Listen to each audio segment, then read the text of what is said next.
Okay, decision time! The lunchroom is crowded. Not a typical anime cliche, and I have two choices. Head for the roof or sit at Sayaka's table. Well, I think I'm going to sit at Sayaka's table. Then again, I can't really be bothered to scout all the way up to the roof when there's a seat right before me. And it might be a wasted journey if for whatever reason people are up there. The table it is. What in the fuck? That's a face. I approach Sayaka, whose eyes lit up at the sight of me. What? Her cheeks full of bursting, she turns to address me, frankly waving her hand in the air as food flies everywhere. Yeesh, don't talk with your mouth full. Hey, is it okay if I sit here? She nods enthusiastically, shoveling another mouthful of food in it. No expert in mouthful English, but I think she said be my guest. I didn't notice it before, but she has tons of food on her tray. Enough for 10 students at least! I'm not really sure how she got away with so many portions. It's no wonder the picking were so slim by the time I got there. I wonder if magic was used in persuading them to willingly give her all of these. It's scary to think just how easily she's been wrapping the scroll around her finger since she arrived. I mean, right now, she's only used it to enroll herself and get extra portions. But where does it end? There's almost something sinister to it all. Joining her at the table, I unwrap my sandwich and take a bite. Yup, just as bland as I thought it would be. Just the way I like it.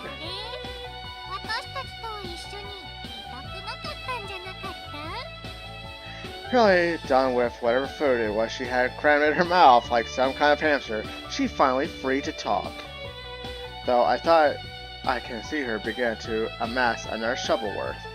She's like a machine. Oh yeah, I did, but there's nowhere else to really sit to.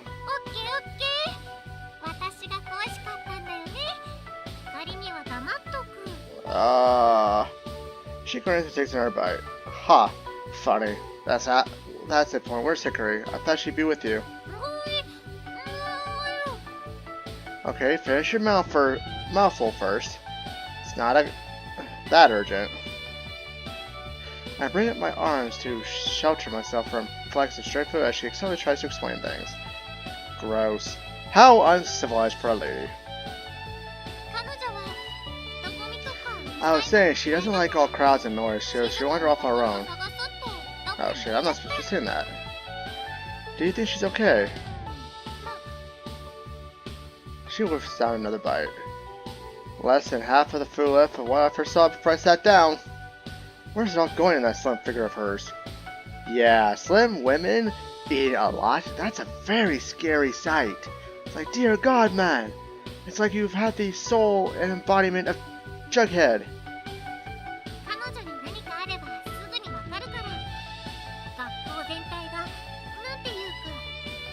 Fair point. Good to know, I think.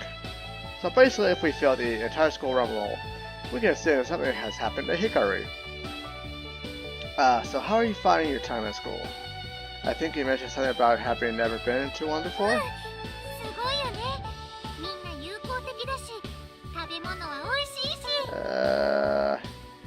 As if emphasis to the point, she stabs into her food, her face practically glowing.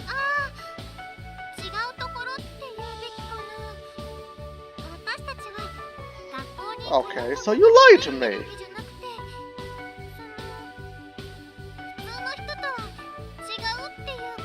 Normal. What? Did you guys go to some magic school or something? I really wasn't being serious. Sarcastic questions get a truthful answer. I didn't expect her answer to be so honest either. Really? Mouthful again, she nods, having learned at least some manners. That's a really by the looks of things. Huh. A magic school. Where they teach magic? That sounds like it could be fun. Sayaka's expression darkens. Did I say something wrong again?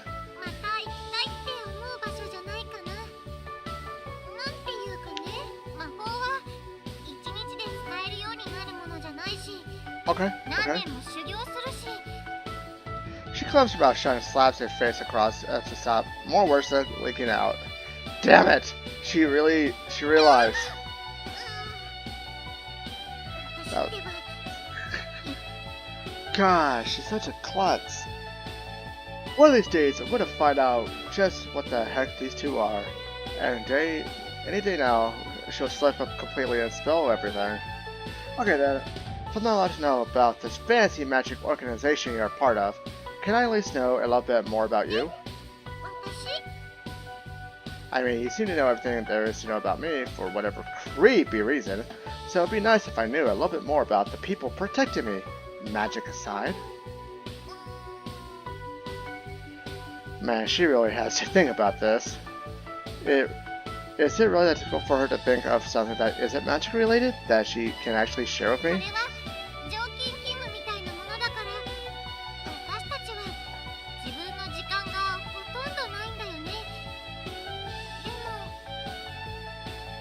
She sweeps her gaze over the capture a small smile growing on her face.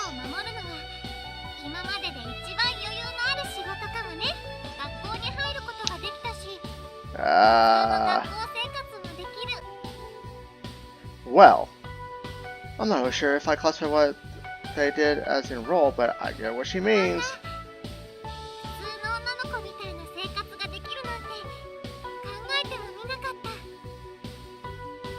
Huh. Yeah. Oh, you're gonna miss this. Cue Tracy Atkins! She fell silent, her eyes distant. She lost in another world right now, deep in her thoughts. I never figured her as the kind to do this deep thinking. Like a normal girl. Does that mean she doesn't like her magic way of life? I can see how it might get tiring if you had to battle things constantly like that monster I saw the other day. But does she choose that lifestyle, right? At least I think she must have. I can't only ask her, as I don't think I'll get away with more magic-related questions for the day.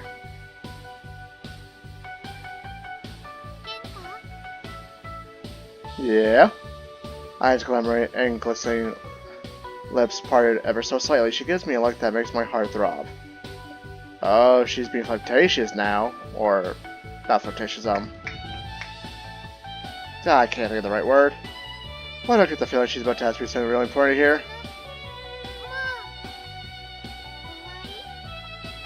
Her eyes falls to the sandwich in my hand, still with only one bite in it.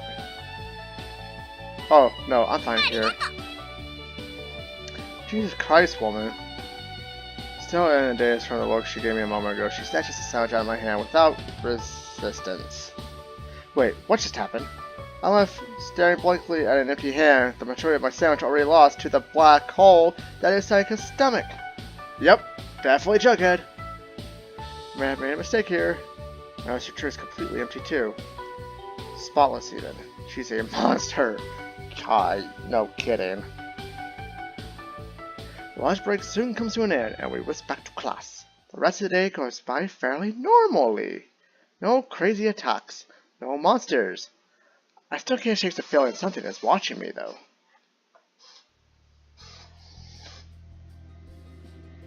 Another day down, and I walk home, my two guardians by my side. They seem noticeably more tense compared to last night. After how close that fight was, I really don't blame them. We were lucky she didn't pursue us back then, or we could have been it for me. No, it would have spilled the end for everyone. The journey back is silent, both girls face mirroring each other in a look of sheer determination.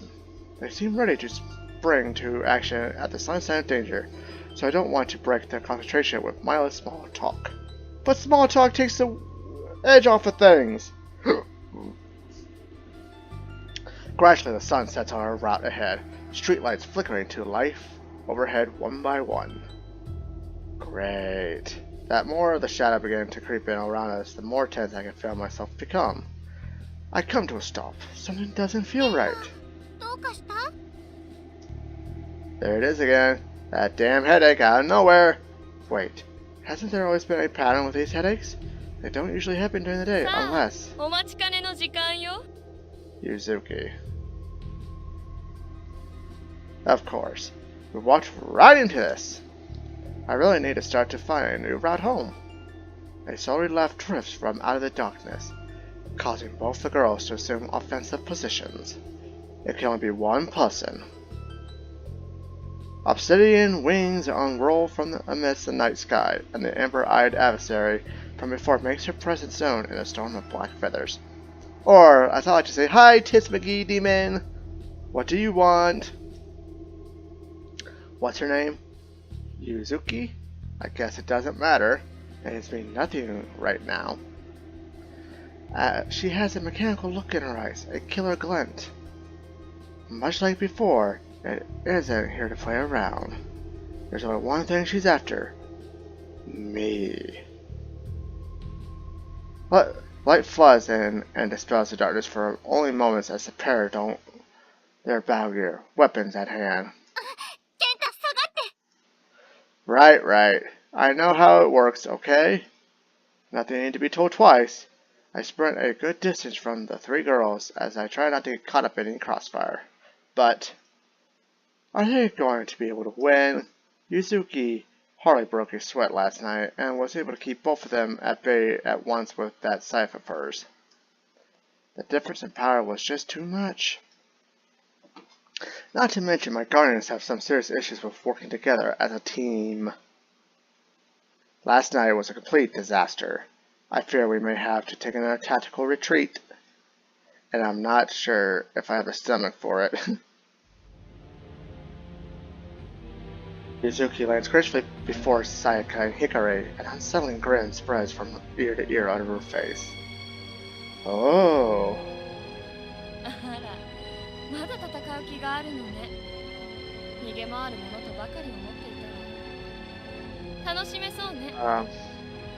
Okay.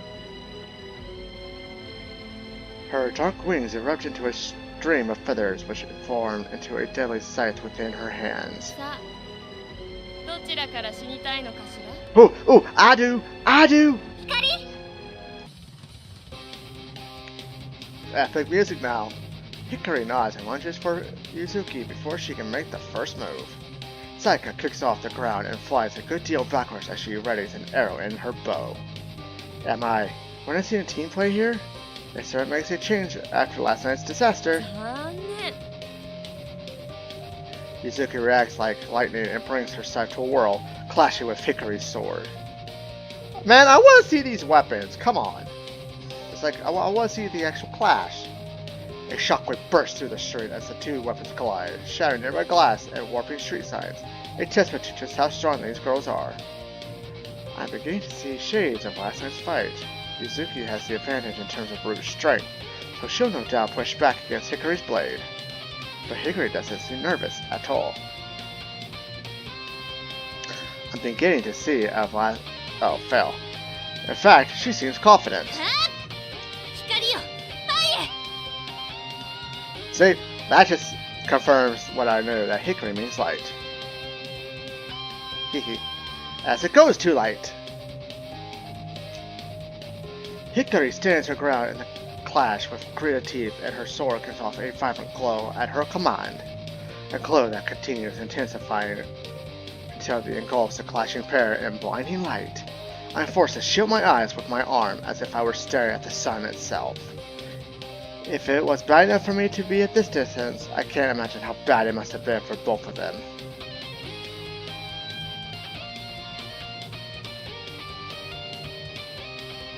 From the safety of my sleeve, I peek back at the battle, the light failing slightly.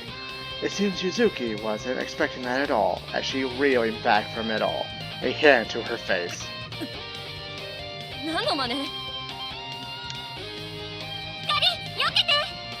Yay! Another bow! Another arrow! Sayaka lets loose the arrow she'd been charging since the pair had clashed. It rockets off with unreal speed, leaving a trail of glimmering sparks in its wake as it homes on to Yuzuki. Hikari pulls back at Sayaka's voice and ducks to just barely avoid the arrow coming her way. Man, I would have liked to see a panel with the weapons. Come on.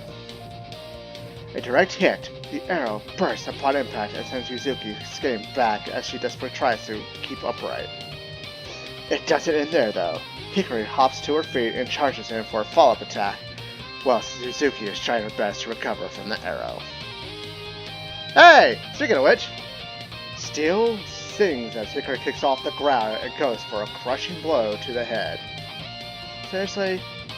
Do we seriously need a panty shot? And how small is her fucking skirt? Dear God. This should be it.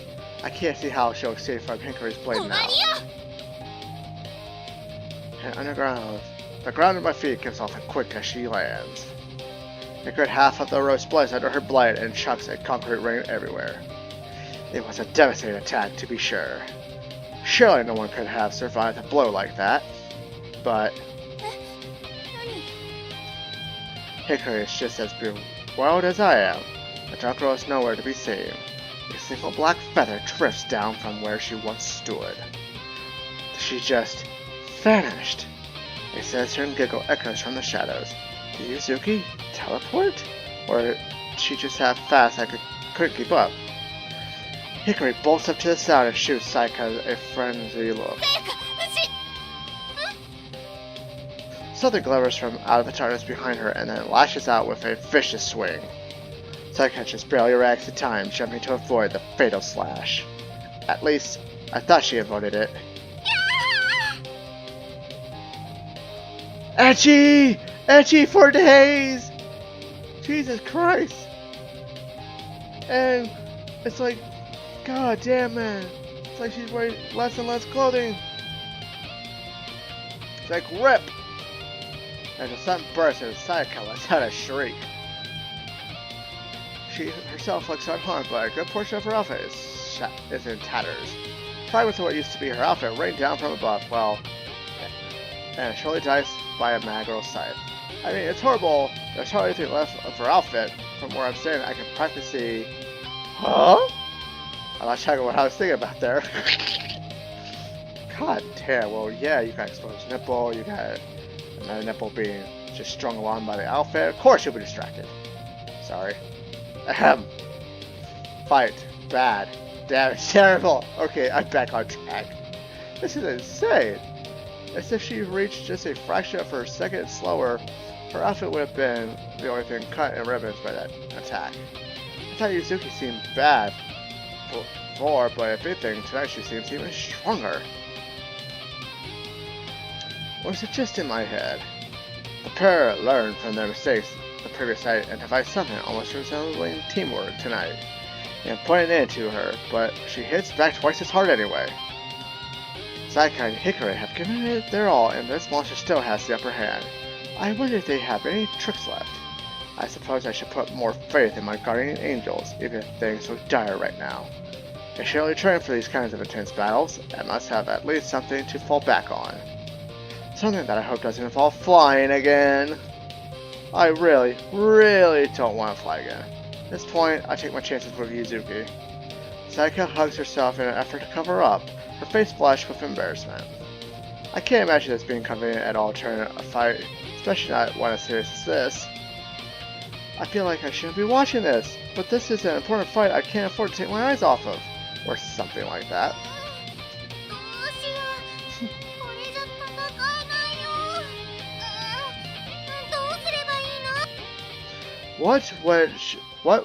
With what should be fairly troubling scene for her partner, Hikari actually seems more annoyed than anything as she rushes over.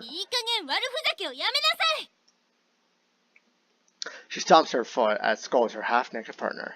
That seems like a rather bizarre way to treat someone in such a state. Eh? She can? So why has she been acting like she has?